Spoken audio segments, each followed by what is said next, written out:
Hello and welcome. How are you friends? In today's video, I am going to tell you how to check your mobile phone from PTA. Is it verified or non-verified? So let's start the video without wasting any time.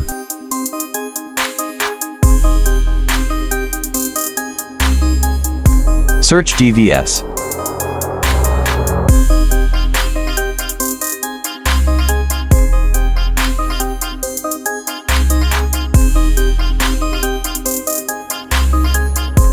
Enter my number.